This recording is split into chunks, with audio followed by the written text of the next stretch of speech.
اعوذ باللہ من الشیطان الرجیم، بسم اللہ الرحمن الرحیم۔ السلام علیکم۔ آج کا ہمارا ٹاپک ہے تقدیر بدل جائے تو۔ تقدیر کو اگر وہ فطرت کہہ دیا جائے جس میں انسان پیدا ہوتا ہے تو تقدیر کا بدل جانا ایک ناممکن سی بات ہے۔ پہاڑ کا اپنی جگہ سے ٹل جانا ممکن ہے، لیکن فطرت کا بدل جانا ناممکن ہے۔ شیر بھوک سے مر جائے گا لیکن گھاس نہیں کھائے گا، کیونکہ شیر کی فطرت میں ایسے نہیں۔ شیر کا مقدر گوشت ہے، شیر کی تقدیر اس کے مزاج کی شکل میں اس کے ساتھ ہے۔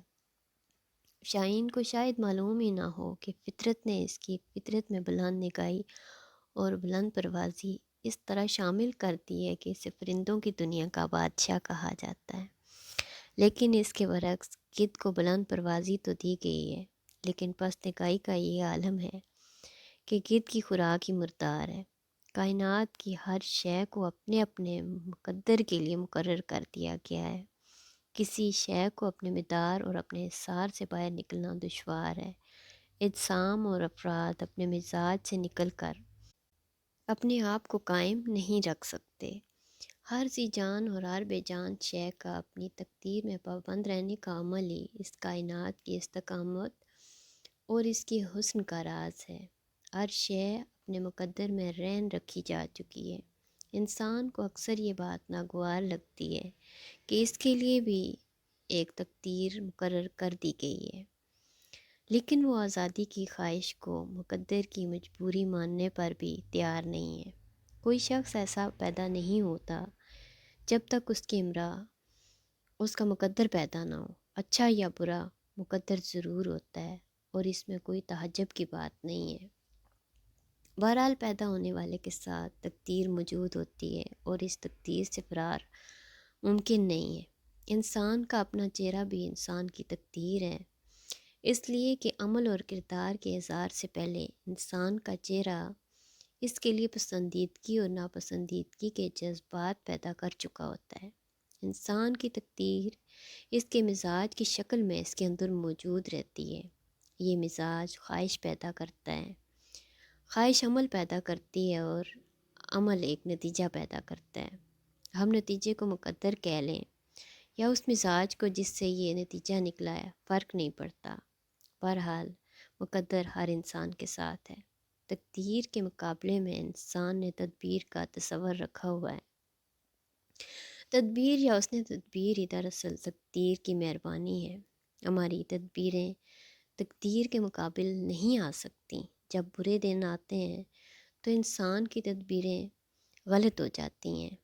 ہمیں غلط یا صحیح مشورہ دینے والا دوست تقدیر کا قاصد ہوتا ہے۔ کیا تقدیر بدلی جا سکتی ہے؟ اگر تقدیر بدل جائے تو بدلنے سے پہلے بھی تقدیر کا ہونا بے معنی سا ہے۔ تقدیر بدل جائے تو حاصل بھی تقدیر ہے۔ دراصل تقدیر نہیں بدلتی، جو بدل جائے وہ تقدیر نہیں۔ تقدیر پر بحث کرنا مناسب نہیں۔ جبر و قدر کے مسائل بحث سے حل نہیں ہوتے۔ جو کچھ ہو گیا، جو گزر گیا، اسے تقدیر کہہ لیا جائے۔ جو ہونا ہے، آنے والا ہے، اسے امکان کہہ لیا جائے تو بات سمجھ میں آ سکتی ہے۔ آنے والا بدلا جا سکتا ہے کیونکہ ابھی آیا نہیں۔ گزرا ہوا بدل نہیں سکتا کیونکہ وقت کا پہیہ واپس نہیں ہو سکتا۔ یہی تقدیر ہے۔ جب انسان کا شعور بیدار ہوتا ہے تو وہ اس کائنات کے رنگ اور رنگینیوں کا جائزہ لیتا ہے۔ وہ اپنے لیے کچھ پسند کرتا ہے، کچھ انتخاب کرتا ہے۔ بس یہی لمحہ انتخاب لمحہ تقدیر ہے۔ تقدیر ہمیں ہماری عاقبت کے سامنے لے جاتی ہے۔ یہی ہماری خوش نصیبی بھی ہے اور یہی بد نصیبی بھی ہو سکتی ہے۔ حضرت موسیٰ علیہ السلام کو معلوم نہیں تھا کہ آگ کی تلاش ان کے لیے کون سا مقدر لانے والی ہے۔ ہم نہیں سمجھ سکتے کہ ہمارا انتخاب ہمارے لیے کیا دشواریاں اور کیا آسانیاں لائے گا۔ ایک غلط فیصلہ زندگی کو بہشت سے نکال کر دوزخ میں ڈال دیتا ہے، اور اسی طرح ایک قدم خوش بختی کا قدم دوزخ سے نکال کر ہمیں بہشت میں پہنچا سکتا ہے۔ اس کائنات میں ایسے بھی ہوتا رہا ہے۔ معمولی واقعات، بہت معمولی واقعات بڑے غیر معمولی نتائج کے ذمہ دار ہو سکتے ہیں۔ تقدیر صرف ہمارا عمل ہی نہیں تقدیر ہم سے وابستہ لوگوں کا عمل بھی ہے۔ ہم سے وابستہ لوگوں کا ناروا عمل ہماری تقدیر میں بگاڑ کی وجہ بن سکتا ہے۔ حالانکہ ہم اپنی تقدیر کے مالک ہیں، لیکن ہماری آدھی تقدیر ہمارے اپنے اعمال میں اور آدھی ان کے اعمال میں ہے جو ہم سے وابستہ ہیں۔ تقدیر کا تعلق منشا الہی سے ہے اور تدبیر کا تعلق ہماری منشا سے ہے۔ جو کچھ اللہ تعالیٰ نے ہمارے لیے مقرر کیا ہے وہ ہمیں مل کر رہے گا۔ ہماری صحیح ہماری کوشش بغیر منشا الہی کے ہمیں کچھ نہیں دے سکتی۔ ہم تقدیر کے اثار سے نہیں نکل سکتے کیونکہ ہم اپنے وجود سے باہر نہیں نکل سکتے۔ ہم آسمان کی وسطوں میں نہیں رہ سکتے کیونکہ ہمارا ٹھکانہ زمین ہے۔ یہی ہمارا ٹھکانہ ہے اور یہی ہمارا مقدر ہے۔ ہم گاڑی میں بیٹھنے سے پہلے کسی بھی ذریعے سفر کا انتخاب کر سکتے ہیں۔ ہمارے پاس بہت سارے امکانات موجود ہیں ہم کیسے سفر کریں، لیکن جب ہم ایک گاڑی میں سوار ہو جاتے ہیں، ایک گاڑی کو اپنے لیے منتخب کر لیتے ہیں تو یہ ہمارا مقدر ہوتا ہے۔ ہم نے امکانات کے دسترخوان سے تقدیر کی ڈش کے طور پہ اس گاڑی کو منتخب کر لیا ہوتا ہے۔ اب ہمیں اپنے انتخاب پہ گلہ نہیں ہونا چاہیے اور ہمیں اپنی تقدیر پہ راضی ہونا چاہیے۔ وہ انسان جو اپنی زندگی سے مطمئن ہے وہ ہر طرح کی تقدیر سے بھی مطمئن ہے۔ جو خود اپنے سے راضی نہیں وہ تقدیر سے بھی راضی نہیں ہوگا۔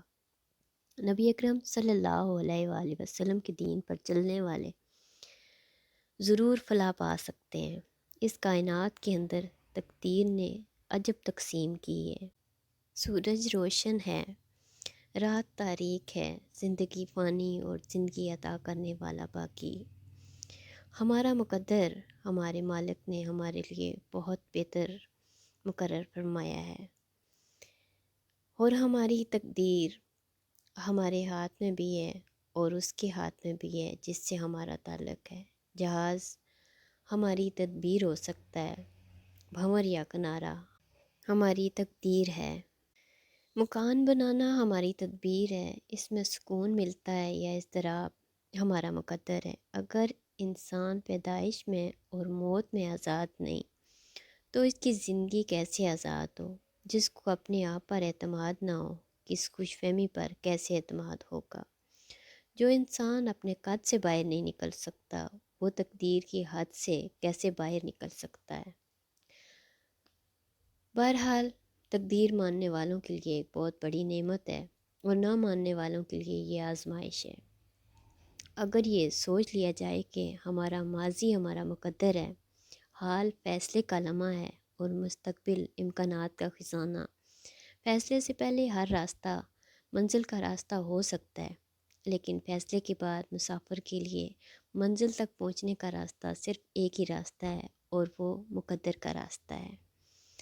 اور مقدر بدل نہیں سکتا۔ ہمارے پروگرام بدل سکتے ہیں لیکن امر الہی ٹل نہیں سکتا۔ ہمارے اعمال ہماری زندگی پر اثر انداز ہو کر اسے مقدر کے حوالے کر دیتے ہیں۔ انسان اپنے آپ کو کہاں تک محفوظ کرے گا؟ چراغ کو آندھی اور طوفان سے تو بچایا جا سکتا ہے، لیکن چراغ کے اندر سے تیل ختم ہو جاتا ہے۔ اس چراغ کو تو کوئی بجھنے سے نہیں بچا سکتا، یہ تو خود ہی بجھ جائے گا۔ زندگی کی دیوار اپنے بوجھ سے گر جاتی ہے، یہی اس کا مقدر ہے۔ زندگی کو باہر سے خطرہ ہو تو اس کی حفاظت کی جا سکتی ہے، لیکن خطرہ اندر ہی سے ہو تو کیا کیا جائے؟ سانس خود ہی رک جاتی ہے، دل خود ہی بند ہو جاتا ہے۔ بس یہی ہمارا مقدر ہے۔ اسے بدلنے کی کوشش اور خواہش تو ضرور ہوتی ہے، لیکن اسے تبدیل کرنا ممکن نہیں ہے۔ جو ٹل جائے وہ مقدر نہیں اندیشہ ہے، جو بدل جائے وہ صرف امکان ہے، مقدر نہیں۔ جو نہ بدلے وہ مقدر ہے، جو اٹل ہے وہی امر الہی ہے، وہی نصیب ہے، وہی ہمارا نصیب جو ہمارے عمل کے تعاون کا بھی محتاج نہیں ہے۔ اس بارش کی طرح جو آسمان سے نازل ہوتی ہے اور اس زلزلے کی طرح جو زمین کے اندر ہی سے پیدا ہوتا ہے، اس میں کسی کو دخل نہیں ہے۔ یہ فطرت کے فیصلے ہیں، اٹل اور نہ بدلنے والے۔ اللہ تعالیٰ آپ سب کو اپنی حفظ و امان میں رکھے۔ اللہ حافظ، فی امان اللہ۔